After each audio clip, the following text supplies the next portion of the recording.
Je vous salue tous au nom de Jésus-Christ. Ce matin, nous n'avons pas eu l'école le dimanche parce que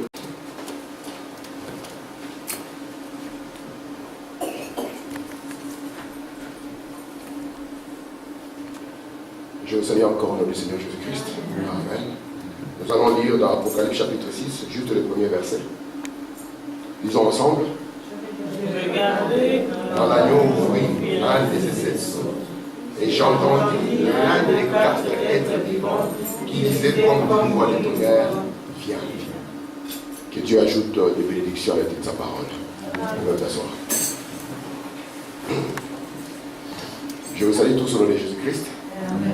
Et je vous remercie tous d'être là, afin que nous puissions continuer dans cet enseignement que nous avons commencé. Nous avons étudié la venue du Seigneur et nous voulions le voir par rapport au livre d'Apocalypse. Comme vous le savez, le livre d'Apocalypse, il a combien de parties?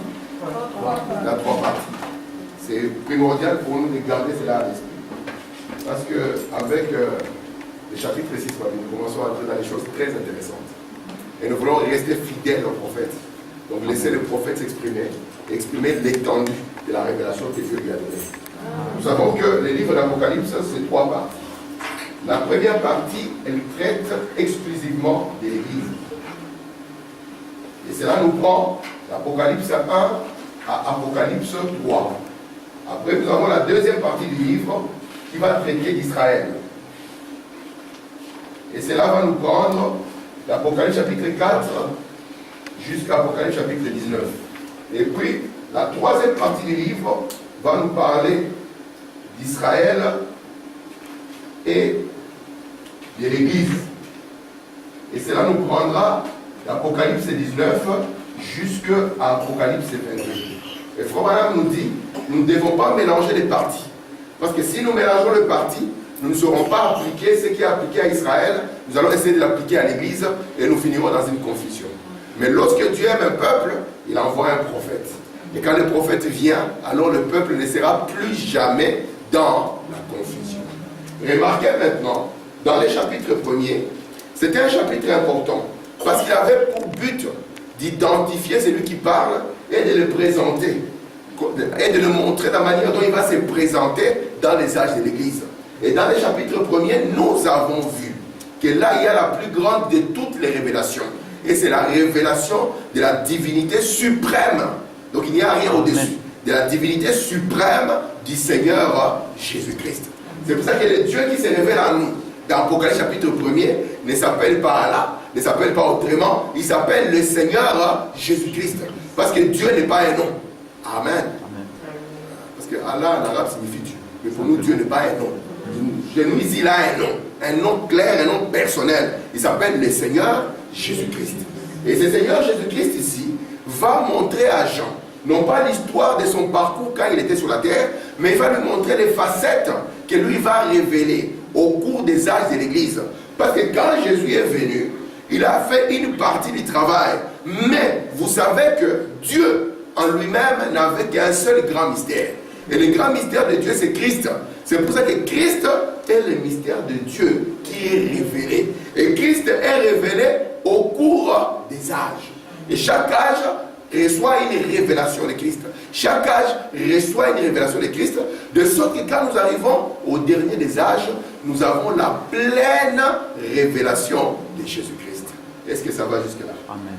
Maintenant, comme notre Dieu, qui nous a apparu au chapitre 1er, il a une manière de travailler. Notre Dieu ne montre pas ses histoires au clair. Nous avons vu que notre Dieu, il aime cacher ses secrets. Et Jésus, quand il est venu, pour confirmer ceci, il a parlé tout le temps au peuple en parabole. Jusqu'au point où les disciples avaient pitié. Seigneur, regarde tout ce monde qui te suit. Seigneur Jésus, regarde, les églises sont remplies aujourd'hui. Un jour comme le dimanche, c'est rempli, Seigneur. Et toi, au lieu de parler clairement, tu continues seulement à parler en parabole. Et Jésus répond, je l'ai fait afin que s'accomplisse ce qu'Ésaïe avait dit. Ils ont les yeux, ils ne voient pas. Ils ont les oreilles et n'entendent pas. C'est pour cela que l'âge, le dernier âge de l'église, il est terrible. Il a l'œil et il ne voit pas. Amen. Qu'est-ce qu'il ne voit pas? Il ne voit pas les secrets de Dieu. Il ne voit pas le mystère de Dieu. Mais Dieu, pour révéler ses secrets, comment est-ce qu'il procède? Nous avons vu, ce sont des principes de base. Ce sont des principes du message. Que la divinité, c'est Jésus. Et que Jésus a des secrets. Il a des secrets qu'on appelle aussi des mystères. Et ces mystères aussi, pour pouvoir nous les faire parvenir, Jésus a besoin d'un seul don. Il a besoin d'un ministère. Il a besoin d'un homme qu'on appelle le prophète. Est-ce qu'Amos a dit que l'Éternel Dieu révèle ses secrets par les pasteurs? Il a dit qu'il révèle par les prophètes. C'est pour ça que ce ministère prophétique est incontournable. Pourquoi il est incontournable? Parce que Daniel avait dit qu'il y a des choses qui seront tenues secrètes. Jusque quand? Jusqu'au temps de la fin. Il n'a pas dit jusqu'au dernier jour. Il a dit jusqu'au temps de la fin. Parce que les derniers jours ont commencé la Pentecôte. Mais ici on donne une précision. Jusqu'au temps de la fin. Est-ce que ça va jusque là? Amen. Et comme Dieu, quand il a des secrets, le Seigneur l'Éternel ne fait rien sans avoir révélé ses secrets à ses serviteurs, les pasteurs. Les prophètes. Amen. Amen. Si je dois être sûr que personne ne donne. Alléluia. Remarquez maintenant. Nous avons vu que les secrets que Dieu a fait. Dieu, en fait, n'est pas un homme qui commence un travail et il commence à faire du travail au jour le jour. Même dans un pays qui se respecte, on ne travaille pas comme ça. Dans un pays qui se respecte, on va voter un budget. On vote un budget, on dit, cette année, voici ce que nous allons réaliser. Et pour être capable de les réaliser, voici l'argent qui va permettre que nous puissions réaliser. Notre plan est celui-ci, voici l'argent qui va permettre que nous puissions réaliser le plan. Et à la fin, le gouvernement vient et dit, nous vous avons promis ceci, voici ce que nous avons réalisé. Vous voyez ça? Si les hommes de la terre peuvent avoir le plan, comment est-ce que Dieu ne peut pas avoir un plan? Notre Dieu aussi, c'est-à-dire dans tout ce qu'il fait, il avait bien prévu auparavant. Donc il n'y a rien qui dans le temps arrive par hasard. C'est pour ça que nous devons être conscients, même nous-mêmes, il n'y a rien qui doit nous arriver par hasard. Parce que chez Dieu, le hasard existe. Alors qu'est-ce que Dieu a fait? Dieu, tout ce qu'il avait en lui, il a établi dans un plan. Et on appelle ça le plan de la rédemption. Le plan de la rédemption. Qu'est-ce que cela signifie? On peut se mettre là, on se dit, mais ça c'est quel Dieu? Il savait bien qu'en mettant Adam et Ève dans les jardins, il savait que les serpents n'étaient pas loin. Et pourquoi Dieu a fait ça? Ça c'est un homme qui n'a pas de plan. Mais dans le plan de Dieu, c'est un plan de la rédemption. Il savait bien que c'était dans mon plan. Je place Adam, je place Ève et je place les serpents. C'est pour ça que Branham dit, qui est-ce qui est plus fort entre les sauveurs et les pécheurs? Entre la maladie et celui qui guérit la maladie. Et dans son plan, il avait prévu qu'il y aura la chute. Mais il n'avait pas prévu seulement qu'il y aura la chute, il avait prévu aussi qu'il y aura un remède à la chute. Et tout ce que Dieu avait en lui, il a caché. Vous comprenez ça? Amen. Il a caché pourquoi? Parce qu'il y avait des événements qui devaient se dérouler afin de permettre à Dieu de se révéler. Parce que Christ est révélé dans chaque âge. Est-ce que ça va jusque là? Amen. Il voulait faire connaître à Adam une chose. Goûte à la maladie. Comme ça, tu goûteras la guérison. N'est-ce pas? Frère Branham dit, quand nous sommes malades et que nous voyons la guérison, c'est là où nous apprécions même la santé. Moi, ma voix est partie. Ma femme me dit, tu négliges de la soigner. J'ai oublié au fait. Et, hein, frère Samuel, là j'apprécie, mais quand j'ai monté en hauteur en chantant, là je suis en train de chanter comme un corps. Vous voyez ça? Donc, il faut qu'il y ait la loi de contraste pour que nous puissions apprécier. C'est pour ça que si vous êtes sauvé et que vous n'avez pas apprécié ce que Dieu a fait de vous quand vous étiez pécheur, c'est qu'il y a un problème. Amen. Amen. Si vous êtes malade, vous êtes guéri et vous regrettez que vous n'étiez pas malade, c'est qu'il y a un souci. Peut-être que vous étiez au Congo et quand vous étiez malade, c'est là que vous mangez mieux. Alors vous avez dit, plutôt que je reste malade pour continuer à mieux manger. Mais la loi de contraste nous permet de voir Dieu davantage et de l'apprécier. Amen. Amen. Alors ce que Dieu avait, il avait caché. Et il a essayé simplement, dans ce qu'il a caché, de commencer à les montrer sous forme de type et sous forme d'homme. Vous comprenez cela? Est-ce que ça va jusque là? Nous avons vu que le plan caché, Dieu ne l'a pas caché indéfiniment. Il va chercher à un moment de pouvoir le révéler. Et la révélation de ces plans ne viendra pas au début. Pourquoi c'est là? Parce que si Dieu montre ce qui va arriver au début, le diable va savoir ce qui va arriver. Alors, qu'est-ce que Dieu va faire? Dieu va faire semblant. Et le diable sera en train de se poser des questions. Il se pose des questions. Il se pose des questions. Jusqu'à ce qu'il pense que c'est ça. Et puis après, ce n'est pas ça. Et lorsque la chose s'est passée, c'est là où Dieu va venir maintenant afin de montrer ce qu'il était en train d'accomplir. Et là, nous comprenons, ah, c'était le plan de Dieu. C'est pour ça que parfois, même beaucoup de choses nous arrivent dans notre vie. Nous pleurons au début. Seigneur, pourquoi? Seigneur, pourquoi? Et quand nous avançons bien plus loin, nous comprenons le pourquoi. Et nous disons, merci Seigneur. Tu es merveilleux. Cette chose était arrivée afin de m'aider à rester sur le chemin. Si ce n'était pas venu, Seigneur, je vois ce qui me serait arrivé encore de plus grave. Vous comprenez cela? Amen. Amen. Parce qu'il y a des frères, tu vas arriver comme ça, toi on te débarque. Toi tu n'entres pas. Mais pourquoi? Je devais arriver, j'avais un programme et tout ça. Et l'engin part et tu entends sur le chemin que l'engin a eu un accident. Tu te dis, oh merci Seigneur.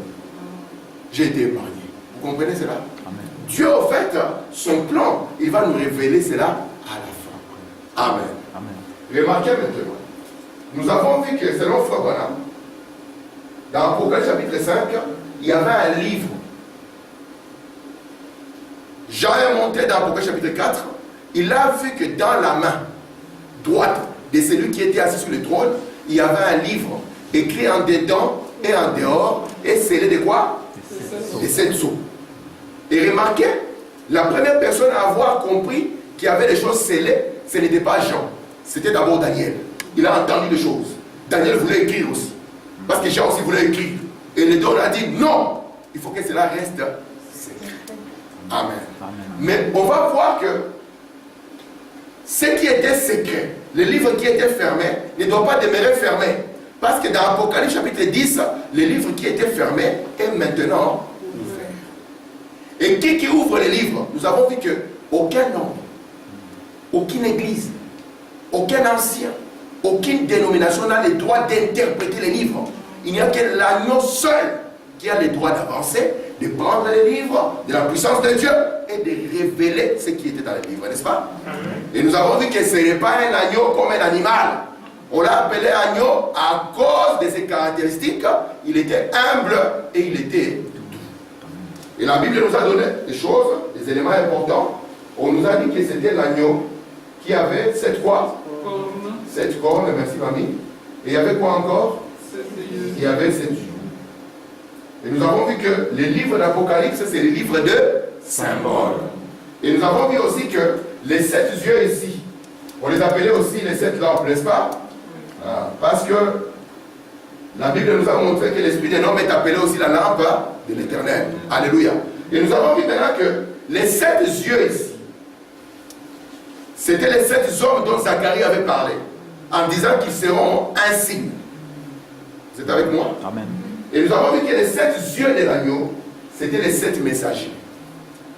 Alléluia. Amen. Parce que l'œil est la lampe du corps. C'est pour ça qu'au-dessus de chaque lampe, il y avait la lumière. Et si vous enlevez les messagers, vous tombez automatiquement dans les ténèbres. Automatiquement. C'est pour ça qu'il a dit ici, Frère Branham est indéboulonnable. Est-ce que vous comprenez ça? J'insiste. Frère Branham ici est indéboulonnable. C'est le leader, il aime ça. C'est lui, il m'a dit, frère, toi tu penses que c'est facile de croire ces choses quand on arrive. Ce n'est pas évident. Il dit, mais tu es une fille de Dieu, c'est pour ça que ça devient évident. Amen. Amen. Ce n'est pas évident de croire en Jésus. Pas un Jésus historique. Parce que l'homme a toujours glorifié Dieu pour ce qu'il a fait. Pour ce qu'il fera. Mais voir Dieu, comme aujourd'hui, tout le monde va crier, crucifiez-le. Mais quand tu vois Dieu dans ce qu'il est en train de faire en ton jour, sache que Dieu t'a aimé. Amen. Amen. Parce que Jésus, quand il voit ses disciples, il les appelait les bien-aimés de l'Éternel. Il savait qu'ils étaient les aimés de Dieu. Mais ils n'avaient pas l'argent. Ils dormaient dehors. Mais lorsque Jésus le voyait, il savait que c'était les bénis de Dieu. Et quand il entrait dans la maison, il leur révélait les secrets que les gens chercheraient à comprendre. Ils iraient à l'université, dans des doctorats et ne le comprendrait pas. Amen. Amen. Donc Dieu va révéler ses secrets au travers de ses messagers. Vous voyez? Parce que ce n'est pas d'eux-mêmes. Parce que la lampe ne s'allume pas d'elle-même. La lampe s'allume de quoi? Elle s'allume de l'huile qui était placée dedans. Et ces messagers ici, ils ne sont pas en train d'agir d'eux-mêmes. Ce n'est pas leur intelligence. C'est Dieu qui vient sous leur forme. Amen. Voilà. Je vais vous montrer quelque chose. Et j'aimerais que ça reste en vous parce que ça vous évitera la confusion. Amen. Jésus, quand il est arrivé sur la terre, le Nouveau Testament n'existait pas. Vous savez ça? Amen. Vous pensez qu'il était? Le Nouveau Testament, non. Jusqu'à ce que Jésus quitte la terre, il n'a pas dit, allez, Matthieu, commence à écrire. Non. Amen. Jésus, quand il est arrivé, Jésus est l'époux. Vous savez ça? Amen. Mais on ne peut pas être l'époux si on n'a pas d'épouse, non. Sinon, c'est du n'importe quoi. Sinon, là, on est potentiellement époux. Mais Jésus n'est pas seulement potentiellement époux. Il est un époux capable. Amen. Jésus est l'époux. Et dans la parole de Dieu, il y a les deux. C'est le mystère du mariage que Dieu a placé lui-même sur la terre. C'est pour ça que lorsque Paul parlait de Jésus et de l'Église, il a dit, lorsque je parle du mariage, c'est ça le vrai mariage. Les autres là, ce ne sont que des ombres. Vous comprenez ça? Amen. Alors remarquez, Jésus est l'époux. Et étant l'époux, il est l'Ancien Testament. Il faut vraiment dire que l'Ancien Testament et le Nouveau Testament, c'est mari et femme. Et l'épouse, elle est ici. C'est le Nouveau Testament. Maintenant, je vais vous poser la question. Quelle est la différence entre l'époux et l'épouse? C'est quoi la différence? Est-ce qu'il y a une différence? Non. La Bible a dit que ceux qui sont, ce que Dieu a uni, l'homme peut les séparer. L'époux et l'épouse, il n'y a aucune différence. La seule différence qu'il y a, c'est que l'épouse, c'est l'époux dans une autre forme. C'est pour ça que lorsque Adam avait vu Ève, elle a dit, celle-là, c'est moi dans une autre forme. Elle n'a pas dit, c'est la poussière d'une autre terre. Elle a dit, c'est la chair de ma chair, c'est l'os de mes os, c'est moi dans une autre forme. Est-ce que ça va jusque-là? Amen. Et Jésus, quand il est venu comme l'époux, comme l'Ancien Testament, ou comme l'ombre. C'est ici où les gens cassent les dents. Jésus n'était pas la réalité. Qu'est-ce que tu es en train de dire, frère? Jésus était l'ombre. Est-ce que quelqu'un peut croire ça? Amen. Je peux avoir un amen. Amen.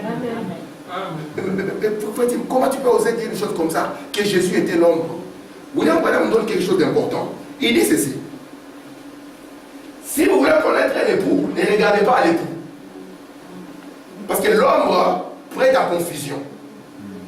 Si moi je mets ma main comme ça et qu'on la projette par une ombre, vous ne saurez pas si j'ai des ongles arrachés ou pas. Vous ne saurez pas si c'est une main noire, si elle est jaune, si c'est une main qui porte un gant. Vous verrez quelle est une forme grossière de ma main.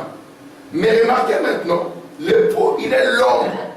Et Branham dit, si vous voulez connaître l'époux, ne regardez pas l'époux, regardez l'épouse. Parce que le but de l'épouse est de révéler l'époux. C'est pour ça que Jésus, qui est la parole, ne peut pas épouser n'importe quoi, c'est Linda. C'est pas n'importe quoi. L'époux, la parole ne signera qu'à la parole. C'est pour cela que Paul a dit, ce sera une épouse sans tache, ni ride, ni rien de semblable. Parce que Jésus était aussi une épouse sans tache, ni ride, ni rien de semblable. Et c'est l'épouse maintenant, toujours Jésus, mais dans une autre forme, qui va nous révéler qui est Jésus-Christ. C'est pour ça que quand Jésus est venu ici dans l'Ancien Testament, il est venu pour accomplir tout ce qu'il y avait comme prophétie ici. Hein? Il est venu pour accomplir tout ce qu'il y avait dans l'Ancien Testament comme prophétie. Et Jésus à la croix, il va dire tout. Et qu'est-ce qu'il a accompli? Il a accompli tous les types qui étaient exprimés en Moïse. Il a accompli tous les types qui étaient exprimés en Moïse. Il a accompli tout ce que les prophètes avaient dit. Vous êtes avec moi? Amen. Mais il n'a pas accompli ce que Matthieu va dire, parce que Matthieu n'a pas encore écrit. C'est pour ça que Branham nous dit maintenant dans les chefs-d'œuvre, il nous montre, regardez, Jésus à la croix, il était exactement comme Adam, n'est-ce pas? Adam, pour sortir l'épouse, on a dû ouvrir quoi? Son côté. Et Jésus, exactement, les Romains ont fait la même chose. Ils lui ont ouvert le côté. Et l'eau, le sang et la vie est sorti afin de former une épouse qui va l'exprimer. De manière que si vous les cherchez dans cette forme ici, vous n'allez pas le voir. Il faut le voir dans cette forme ici. Et c'est ça le piège d'aujourd'hui. C'était le même piège pour Israël. Israël le connaissait dans la forme de la colonne de feu. Et tout le monde l'appelait le Père. Mais lorsque la colonne de feu, parce que Jésus était aussi l'épouse, vous voyez, il était l'épouse de la colonne de feu. Vous savez ça? On dit épouse lorsqu'on parle de soumission. Doux et humble dans son attitude. Vous êtes là? Amen. C'est là où la colombe maintenant va descendre sur l'agneau. La colombe, c'est quoi? Fobara me dit que, vous voyez dans les films, quand on baptise Jésus, on voit une colombe littérale qui descend. Même la Bible ne dit pas ça. On dit le Saint-Esprit descendait comme. On n'a pas dit que le Saint-Esprit était une colombe, mais on dit que le Saint-Esprit est entré dans lui, mais cette colombe reste sur lui. Parce qu'après un moment, quand on décide comme ça, on sera limité. Vous êtes là? Et maintenant, Jésus qui était l'épouse, était la révélation de Jéhovah, de Elohim, Amen, qui était l'époux. C'est pour ça que ce que Dieu était, il a déversé en Jésus-Christ. C'est l'époux qui se déverse toujours dans l'épouse afin de s'exprimer. Et au temps de l'Ancien Testament, le peuple qui voulait voir la couronne de feu dit, nous voulons voir le Père. Mais Jésus a dit, c'est lui qui me voit. Je suis la forme visible de l'Esprit. C'est lui qui me voit à vie le Père. Et maintenant ici, les gens veulent, je vais voir Jésus. Mais pour voir Jésus, comment vas-tu le voir? Tu ne peux le voir que sous la forme de l'épouse. Parce que c'est l'épouse qui va accomplir le Nouveau Testament et qui ne sera plus l'ombre, elle sera la réalité, la pyramide autour de laquelle il n'y a plus aucune ombre. Est-ce que vous êtes là? Amen. Est-ce que ça va jusque-là? Amen. Donc, lorsque nous cherchons Jésus dans le Nouveau Testament, nous devons le chercher sous forme de l'épouse. Si nous ne le voyons pas sous forme de l'épouse, c'est que nous l'avons mal cherché. Parce qu'il a dit, je retourne au Père. Vous vous souvenez de ça? Amen. Alléluia. Est-ce que ça va jusque-là? Parce que j'aimerais que ceci entre profondément dans un chacun de nous. Regardez maintenant. Je n'ai même pas encore commencé ma leçon. J'espère que j'y arriverai. Nous avons nos mystères qui étaient cachés. Et ils étaient cachés dans les sceaux.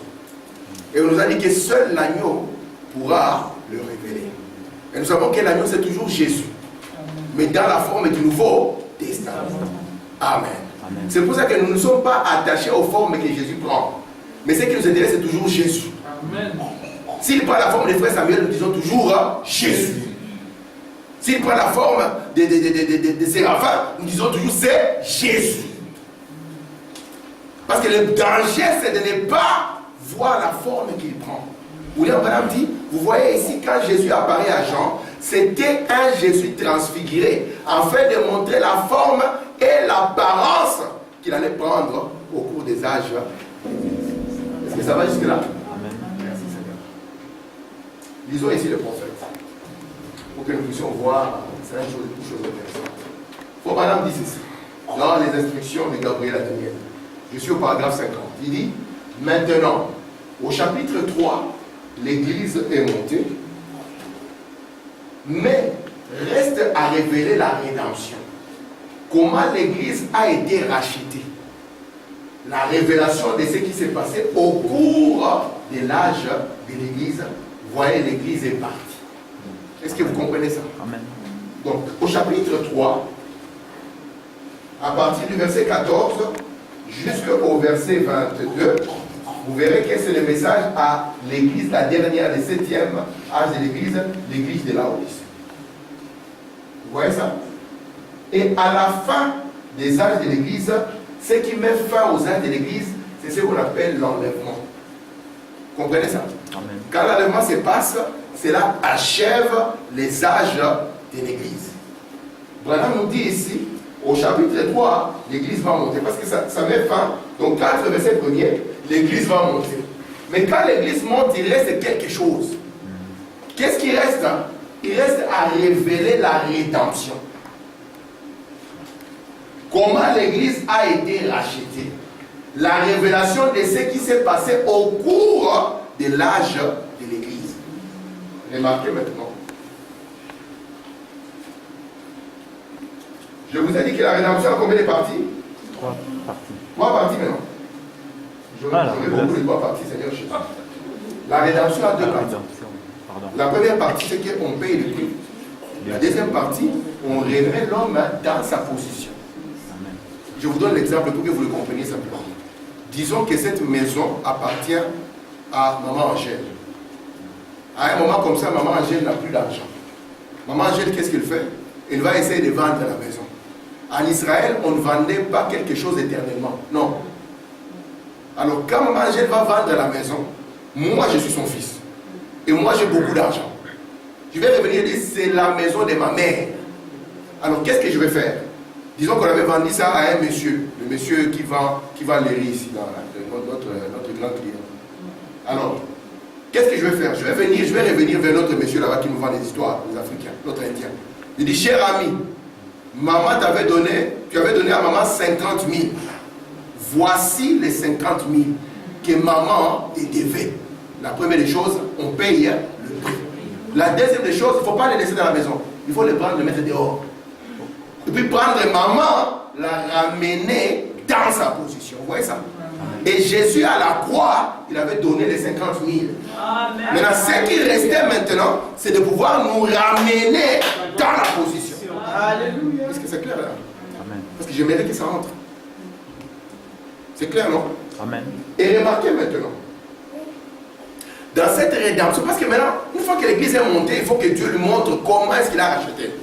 Alors, regardez, la première partie s'est passée ici, dans le parvis extérieur.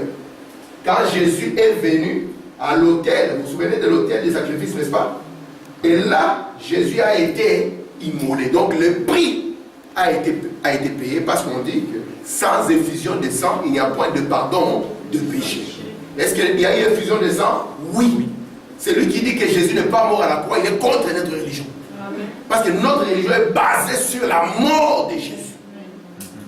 L'islam a dit, non, ce n'est pas Jésus qui est mort. Nous nous disons, oui, c'est Jésus qui est mort. Parce que s'il ne mourait pas, notre religion elle devient nulle, caduque. Amen. La deuxième partie maintenant, c'est qu'on devait nous ramener. On devait nous ramener au travers de quoi? On devait nous ramener au travers du baptême de l'Esprit. Vous voyez ça? Et remarquez, cela maintenant va se passer par les 7 traits des sangs. Parce que Jésus a donné sa vie, en fait, que la vie qui était en lui puisse revenir. Vous comprenez ça? Amen. Parce que c'est cette vie-là qu'on avait perdue. La vie qui était en lui. Amen. Et cette vie revient au travers des 7 messages qui sont donnés. C'est ça les sangs de Jésus. Vous voyez ça? Amen. Est-ce que ça va jusque là? Et c'est comme cela que Dieu maintenant va accomplir son rachat. Ici, il paye le prix. Ici, il accomplit l'œuvre de la sacrificature ou le mystère de l'agneau. Jusque là, je crois que je n'ai laissé personne. Amen. Amen. Maintenant, quand l'Église part dans l'enlèvement, on va voir le but de l'enlèvement. Le but de l'enlèvement. Est-ce que le but de l'enlèvement, c'est de fuir la terre parce qu'il y aura une bombe atomique? Est-ce que la bombe atomique peut tuer un chrétien? Jamais. Mais Jésus a dit, celui qui croit en moi ne mourra jamais. Quand bien même il serait. Moi, cette écriture m'a troublé toute mon enfance. Je ne comprenais pas ça. Mais Seigneur, nous avons cru et nous enterrons l'homme. Comment ça? Est-ce que nous avons cru ou nous n'avons pas cru? Celui qui croit en moi ne mourra jamais. D'ailleurs, Jésus va encore, il dit, celui qui croit en moi, il ne viendra même pas en jugement. Amen. Mais il passera de la mort, le 4e saut, à la vie, le 7e saut. On le montrera. Mais le 6e saut, ça ne sera pas son partage. C'est le jugement. Vous êtes avec moi? Amen. Regardez maintenant. Quand nous montons, il y a un but à notre montée. Parce que ce qui restait maintenant, c'est de pouvoir révéler comment Dieu a accompli cette rédemption. Comment est-ce qu'il a fait au travers des âges de l'Église. Je prends le premier saut, paragraphe 24. Au chapitre 4, Jean est enlevé. Regardez le but maintenant. Il est enlevé pourquoi? Mamie, il est enlevé parce qu'il y aura une bombe atomique. Pour, ça signifie le but. Pour voir les choses qui ont été, qui sont et qui seront. C'est ça le but de l'enlèvement des gens. Il devait voir les choses qui ont été, il voit les choses qui sont, et il doit voir les choses qui seront. Amen. Mais pour ce qui est de l'Église, ça se termine au chapitre 4. Alors Christ enlève l'Église qui est ravie dans les airs à sa rencontre et elle ne réapparaît plus jusqu'au chapitre 19. Est-ce que ça va là? Amen. Donc Jean montre pour un but. Le but ici, c'est pour voir ce qui a été. Le passé. C'est pour voir ce qui est en train, les choses qui sont, ce qui a été, les choses. Je vais faire les choses. Les choses. Les choses passées. Les choses présentes. Et les choses futures. En d'autres termes, les choses qui ont été, les choses qui sont et les choses qui seront. C'est ça le but pour lequel Dieu a enlevé Jean. Il n'a pas enlevé Jean. Est-ce qu'on a entendu que Jean est parti manger? Non.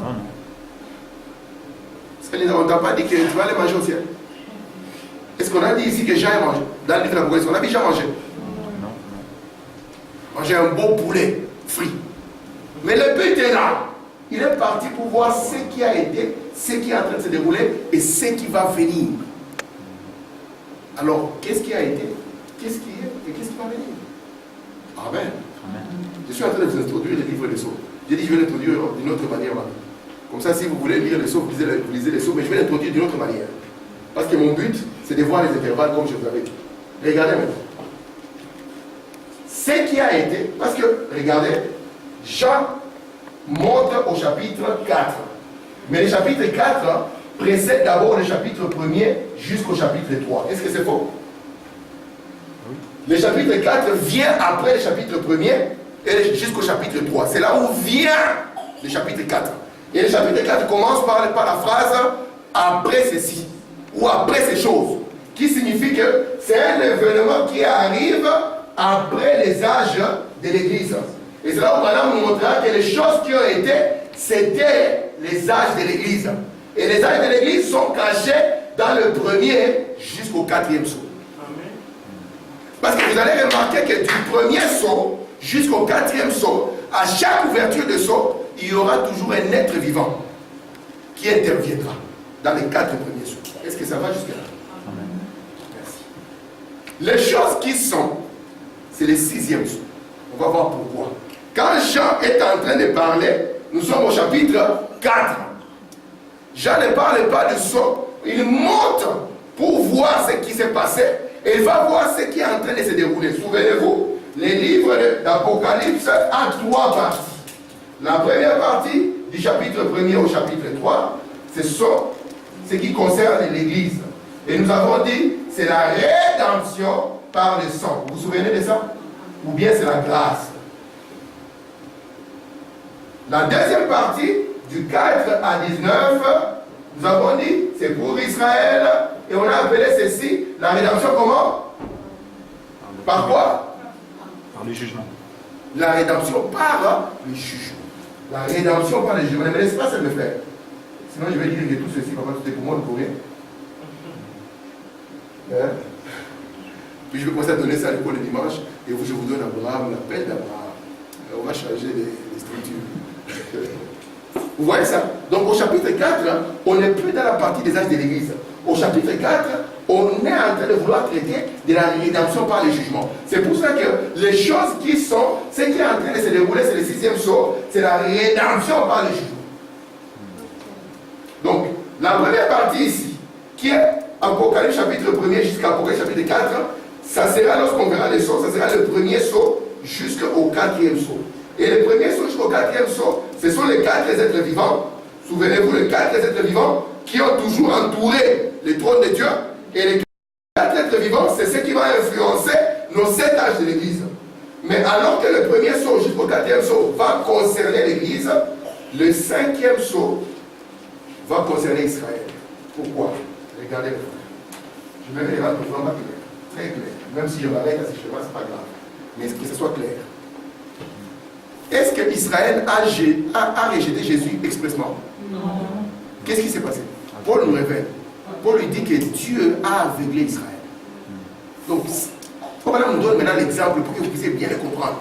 C'est comme un papa qui chasse ses enfants de la table. Ryan dehors, Stéphane dehors, Lise Rachel, je me vois. Timeke dehors. Et je vais dans la rue, je ramasse des Turcs, des Afghans, des Gitans, venez manger à ma table. Quel scandale.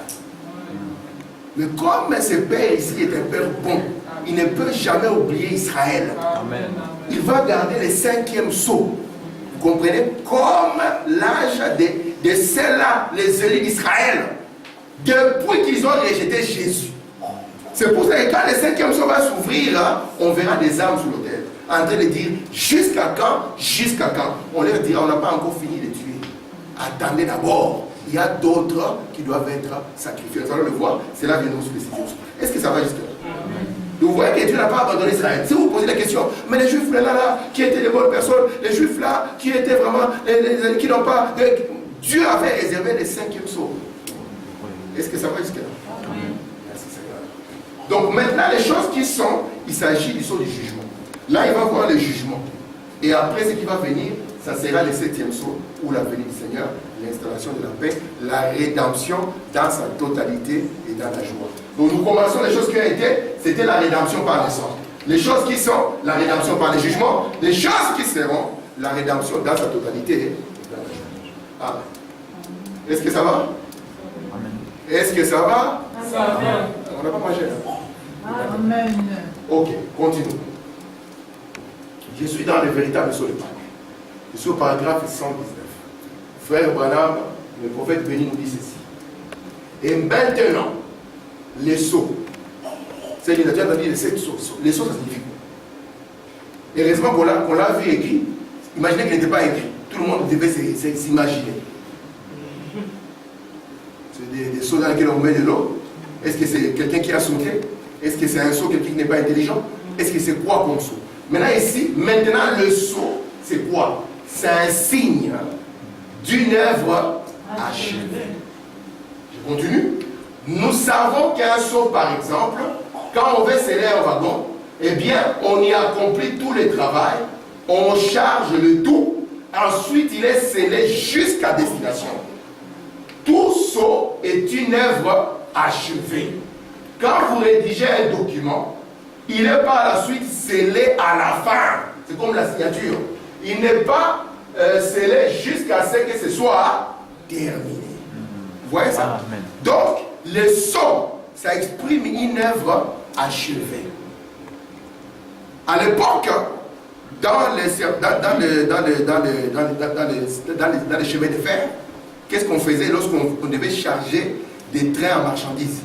Disons que ce sont des marchandises des gens. Et vous devez être sûr que chaque chose est bien classée. Pour qu'il n'y ait rien qui bouge et qui se casse. Alors vous deviez bien ranger les choses. Et quand tout est bien fait, vous fermez les wagons et vous mettrez un sou. Il n'y a personne qui peut l'ouvrir jusqu'à ce que ça arrive. Et quand ça arrive, on sait que ça c'est déjà en ordre. C'est un travail qui est déjà terminé. Et quand on va ouvrir le seau, ça sera pour voir comment le travail était terminé. Est-ce que c'est clair? Amen. Donc le seau, c'est une œuvre. Lorsque nous parlons des 7 sceaux, ça signifie que nous parlons des œuvres que Dieu a achevées en cette phase. Amen. Et là, je continue. Je suis dans les premiers sceaux. Je vais bientôt m'arrêter. Au paragraphe 146, je prends encore 10-15 minutes. Alors, quand l'agneau a pris les livres et qu'il a brisé ses premiers sceaux, Dieu de son trône éternel a parlé. C'est pour ça qu'il y a un tonnerre. Pour dire que ce qu'étaient ces sceaux qui allait être révélé. Mais quand il a été présenté à Jean, il était sous forme de symbole. Quand Jean l'a vu, c'était encore un mystère. Pourquoi? Il n'a même pas été révélé à ce moment-là. Il ne peut pas être révélé avant ce qu'il a dit au temps de la fin. Mais c'est venu sous forme de symbole. Donc nous avons que tu es en train de dire qu'il y aura encore l'ouverture des sceaux. Mais dans l'Apocalypse, on voit que Jean dit que l'agneau a ouvert les sceaux. Mais comment tu vas dire qu'au temps de la fin, il y aura l'ouverture des sceaux? Branham nous montre que ce que Jean vous a présenté, il vous l'a présenté sous forme de symboles. Jean, lui, quand il va parler du premier sceau, il va dire simplement que je vois un cavalier blanc. Mais ce n'est pas révélé en ce moment-là. Jean le voit sous forme de symbole. Je vous ai dit que vous devez garder à l'esprit que la manière dont Dieu nous montre son œuvre achevée, il le montre de 3 manières. La première manière, c'est Jean qui doit l'écrire. Parce que ça ne doit pas s'éloigner de l'écriture. C'est pour ça qu'il doit l'écrire. Mais il va l'écrire sous quelle forme? Il va l'écrire sous forme de symboles. Ça, c'est la première manière.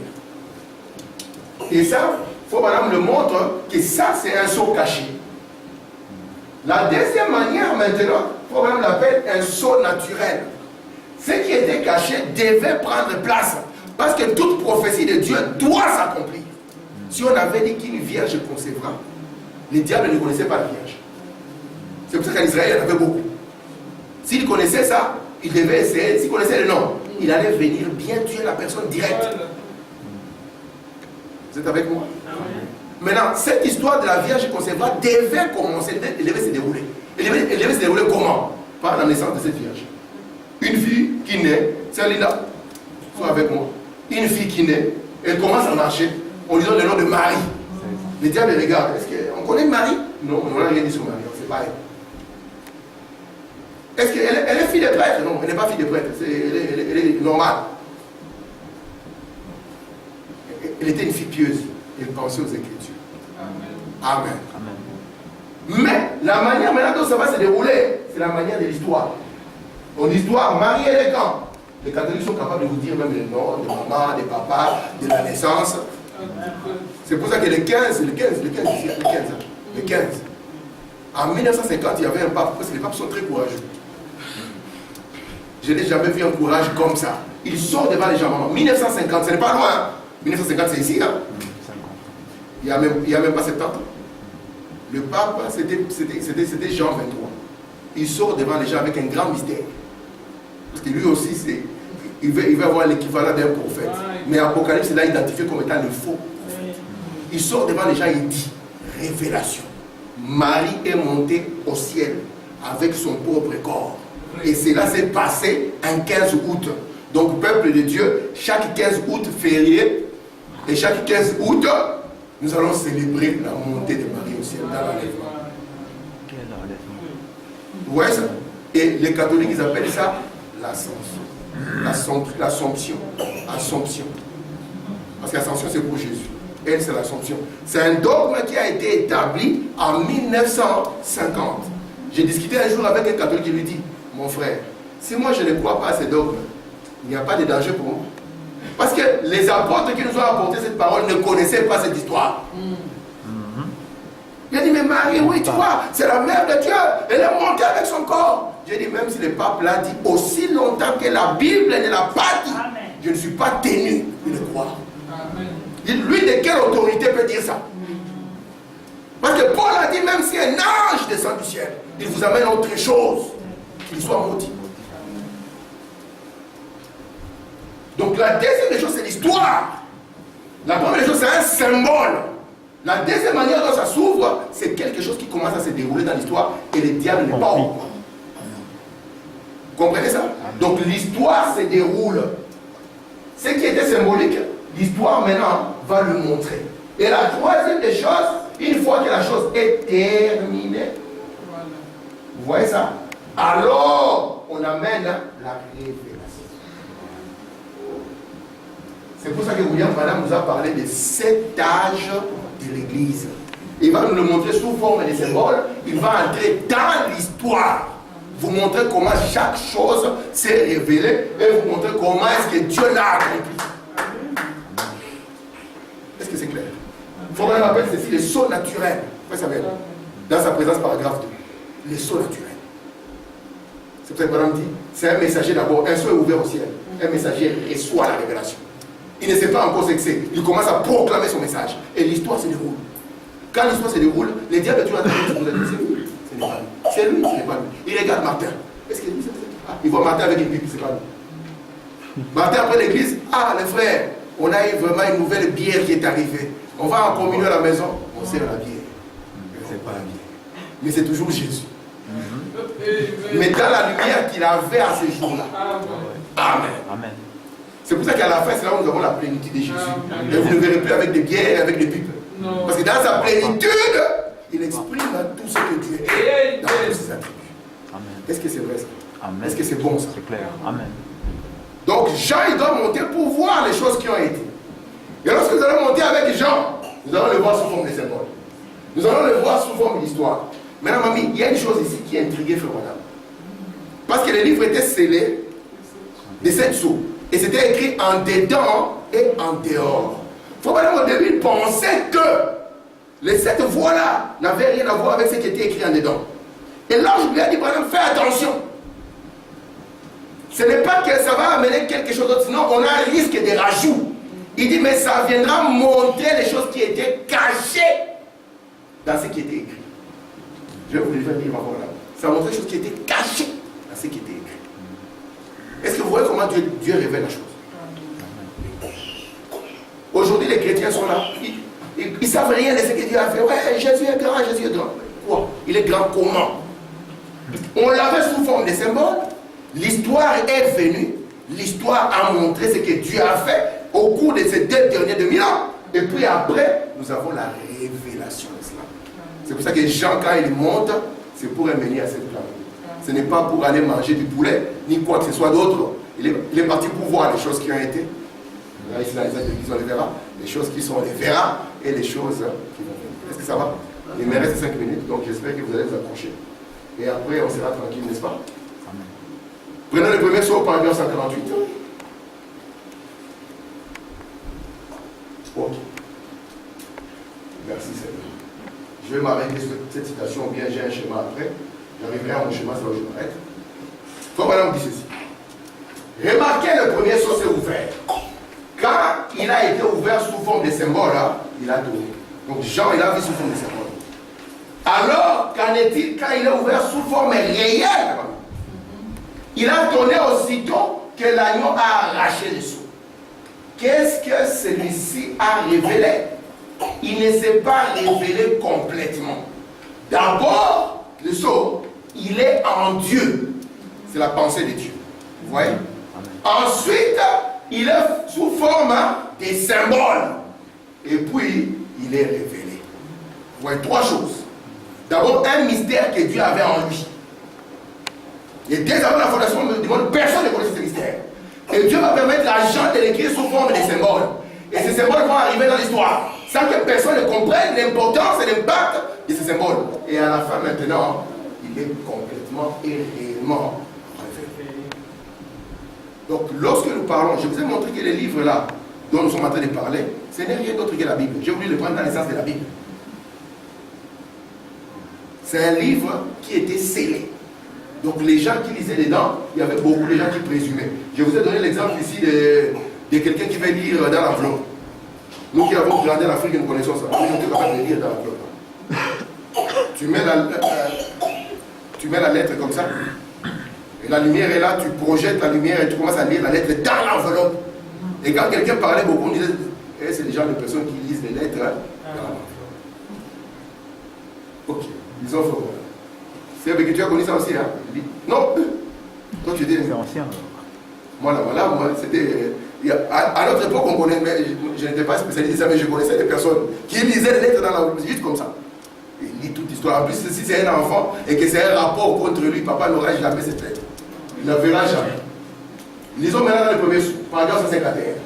Ce n'est qu'au dernier jour que ce doit être révélé.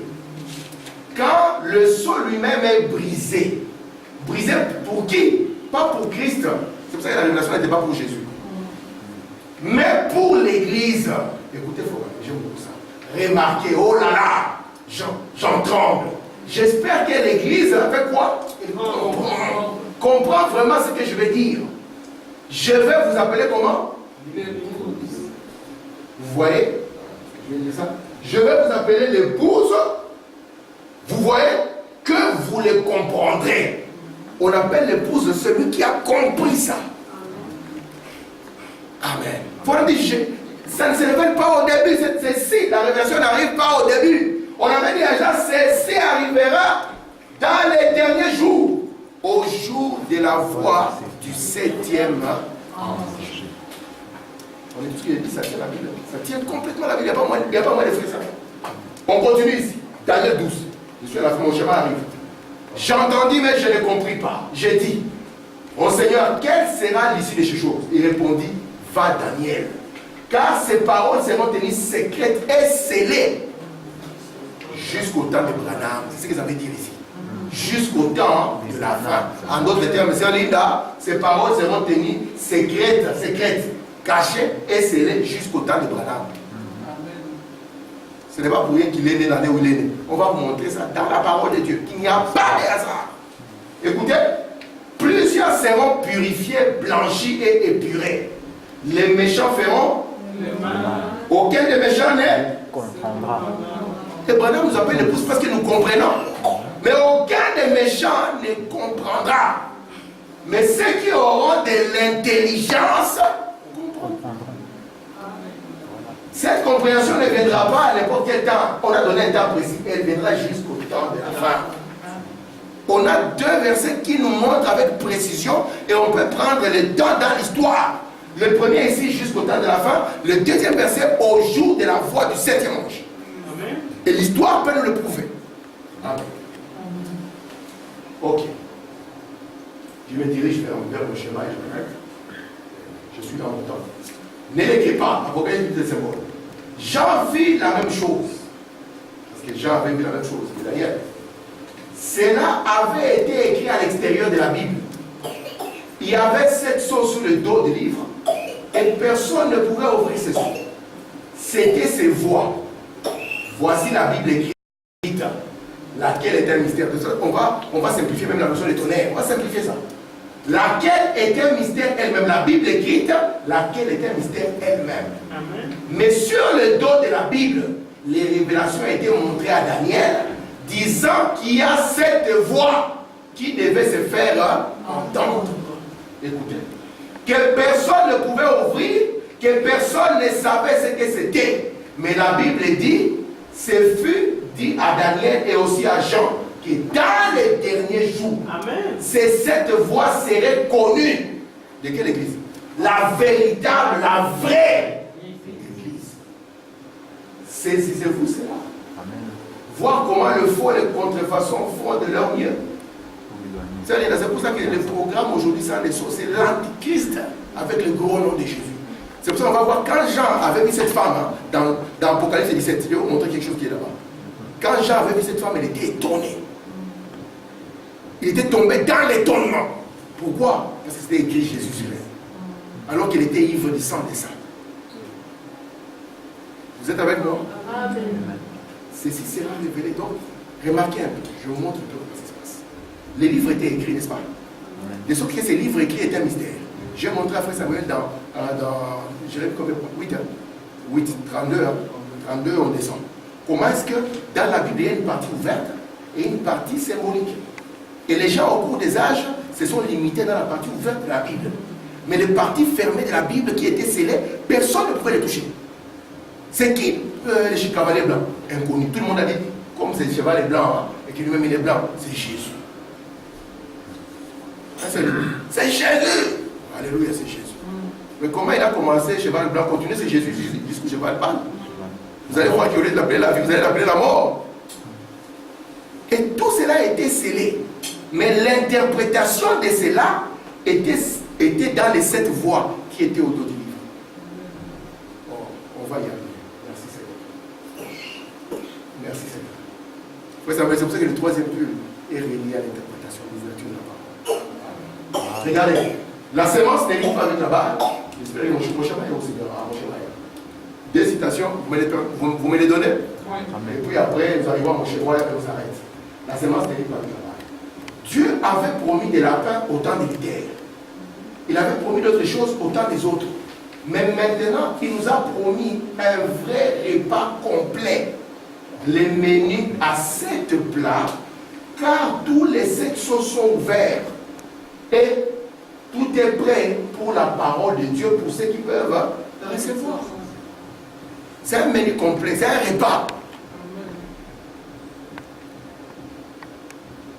Si on vous a promis au ciel un repas avec du poulet, Dieu vous promet ici un menu complet à 7 plats avec les 7 sous. Parce que c'est ça la nourriture pour votre âme. Pour que vous ne tombiez pas dans la confusion. Parce qu'ici, vous pouvez voir les choses qui ont été, vous pouvez voir les choses qui sont et les choses qui seront. Vous serez exactement comme les 4 êtres vivants. Parce qu'ils avaient les yeux dehors, ils avaient les yeux dedans, ils avaient les yeux derrière. Ils pouvaient savoir ce qui a été, ce qui est et ce qui vient. Amen. Nous allons lire la citation et voir le schéma et nous arrêtons là. Je suis dans le premier saut, pour un petit. Paragraphe 61. Maintenant, remarquez. Cela doit être révélé quand l'agneau quittera son lieu d'intercession auprès du Père. Bon, ça c'est ça. Maintenant, il prend les livres de sceaux, les livres des sceaux, ou un livre scellé des sceaux. Il brise et les montre. Regardez, à la fin de l'âge, une fois l'intercession terminée et que les âges de l'Église sont terminés. Pourquoi? Parce que les âges de l'Église se terminent dans Apocalypse chapitre 3. Parce que au verset 22, ça c'est fini. 4, 1, l'Église. Et quand l'Église monte, il monte dans le but de voir ce qui a été, ce qui est et ce qui va venir. Amen. Et Branham nous dit, c'est ça le menu à cette plat que nous devons recevoir. Terminons par ceci. Je vous montre maintenant le plan des sauts que nous allons suivre.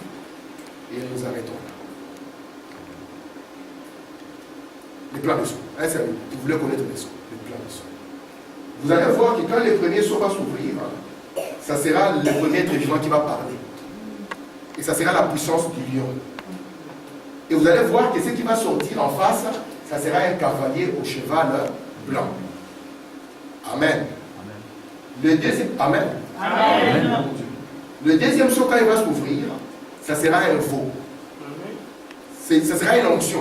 Tous ceci sont des onctions, c'est vrai. Ça sera une onction qui va tomber sur un âge. Et ce qui sortira en face, ça sera un cavalier au cheval blanc. Ici aussi, ce sera une onction qui tombera sur eux. Ça sera une onction de sacrifice. Et ce qui va sortir, ça sera un cheval roux. La couleur du sang. Après ici, il y aura l'homme. Le troisième saut va s'ouvrir avec le troisième être vivant. Ça sera l'onction de la sagesse qui va tomber sur le peuple. Et en face de lui, il y aura un cheval noir. Les ténèbres. Et après ici, le quatrième, quand il s'ouvre, ce sera l'onction des révélations qui tombera. Et quand cette onction des révélations tombe, le cheval qui sortira en face, il sera de couleurs pâles. Pourquoi il est de couleurs pâles? C'est le mélange de toutes ces couleurs qui va produire celui-ci. Donc celui-ci, il aura les caractéristiques des 3 autres. Et c'est le seul qui porte un nom. Et lui, on l'appelle la mort. C'est pour ça que Jésus avait dit, celui qui croit en moi, comprenez, ne viendra pas en jugement. Mais il passera de la mort à la vie. Est-ce que ça va jusque-là? Amen. Regardez maintenant, quand le 5e saut va s'ouvrir, nous allons voir les âmes sous l'autel, les juifs qui ont été martyrisés. Amen. Et quand le 6e saut va s'ouvrir, nous allons voir les jugements tomber sur la terre. Ce sera là où les trompettes vont sonner. Vous allez voir ce que c'est. Amen. Et quand le 7e saut s'ouvre, nous allons voir la venue de notre Seigneur Jésus. Amen. Qui revient de nouveau sur la terre, c'est lui. Sur un cheval blanc. Amen. Avec les saints derrière lui. Sur aussi les chevaux blancs. Ça sera merveilleux. Il viendra pour établir la justice sur la terre. De manière qu'il n'y aura plus ni dommage, ni problème sur cette montagne sainte. Est-ce que vous êtes là? Amen. C'est ça le plan de ça. Et c'est ici où Dieu a caché toute la sagesse qu'il avait. Et ici, il va vous montrer que le diable est devenu sans force. Amen. Et que vous êtes.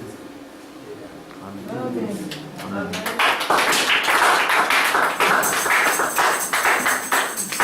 Est-ce que la leçon est entrée? Amen.